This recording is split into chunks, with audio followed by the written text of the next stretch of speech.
Pastor MacArthur, why is it so important for you to stand up to these onerous edicts?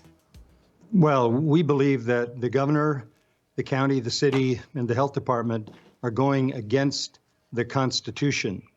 And just to remove one obvious question, the rate of COVID in California is 1/100th of 1%. So 1/100th of 1% of 40 million people have COVID, and that eliminates freedom to worship from the entire state. That is the onerous reality. The Constitution supports us. And by the way, I am so thankful that President Trump has told me personally that he supports the church as essential and the churches need to stay open. So with the Constitution on our side and the president's backing, we're open. Pastor MacArthur, I've listened to so many of your sermons over the years. You're unbelievable. You're incredible as and not only, of course, your message about the gospel, but your courage and your strength at this time is inspiring. I've got to say, I'm a Roman Catholic, but I'm very disappointed with a lot of ways that the Catholic Church has kind of rolled over for these, prohibitions. And you turned around and you said, put us in jail. We're going to go preach the gospel. People are coming. We're going to try to be responsible. But look, you put us in jail. Did Gavin Newsom threaten to do anything to you personally for defying, essentially, his order? No, not personally, but we received a letter with a threat that we could be fined or I could go to jail for a maximum of 6 months. Of course, my biblical hero, apart from the Lord Jesus Christ, is the Apostle Paul. And when he went into a town, he didn't ask what the hotel was like. He asked what the jail was like because he knew that's where he was going to spend his time. So I don't mind being a little apostolic. If they want to tuck me into jail, I'm open for a jail ministry. I've done a lot of other ministries and haven't had the opportunity to do that one, so bring it on. Hey, Tim Frisch with A Frisch Perspective, just doing a little update on Pastor John MacArthur's situation.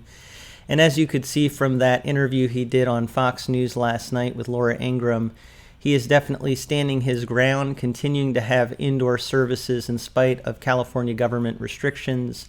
And as he says there, he believes that he is able to take this stand because the restrictions that they're putting in place, he says, are unconstitutional. He also said, and I thought this was really interesting, and I've heard this before, that he has the backing of President Trump. So he has not only the Constitution, but the backing of the president. It's pretty good to have the executive branch behind you when you're facing a legal situation like this.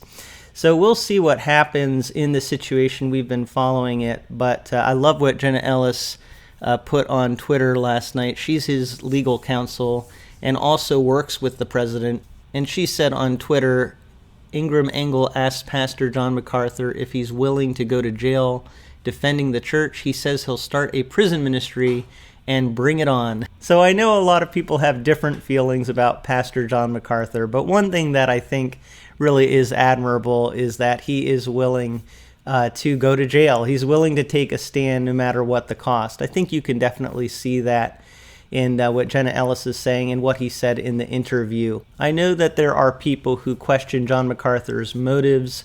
They say he's opening church because he wants to bring in the money. He was losing money by not having indoor services. And I think we have to be careful questioning other people's motives. I really do think we need to be careful. We need to go by really their actions and what they say. And I think what he is saying clearly is that, it's not about self-interest. He really does believe this is important. He even says in that interview, it really is about the gospel to him. He just wants for the church to fulfill its mission and to be bringing the gospel to the world. And he is willing to go to jail. He's willing to sacrifice. He says he's really following the example of the Apostle Paul if he has to go to jail, because Paul often ended up in jail. So I personally think that is admirable, and different churches are taking different approaches to the COVID-19 situation. Different leaders have different perspectives. I've talked about this before. There are different contexts that we are in this country, And that can make a difference in terms of how the government is relating to you and your situation, how you relate to the government. And of course, we keep getting back to how much of a risk do you really feel that the situation is. John MacArthur keeps re-emphasizing that he doesn't feel that the situation is a high enough risk to merit the restrictions that are being put in place. But it's not just about that for him. It really is about our freedom of religion and the government protecting that right that we have to gather and worship. But I just wanted to give this update and show that John MacArthur has continued to take a consistent stand, and he's willing even to go to jail and face consequences for the position that he's taken. I'm sure a lot of people watching this are very happy to hear this and are really behind him. Some of you I know disagree, and you can talk about that in the comments. Just make sure you keep your comments positive, edifying to discussion. But as always, thank you for listening to this update and what I have to say from A Frisch Perspective.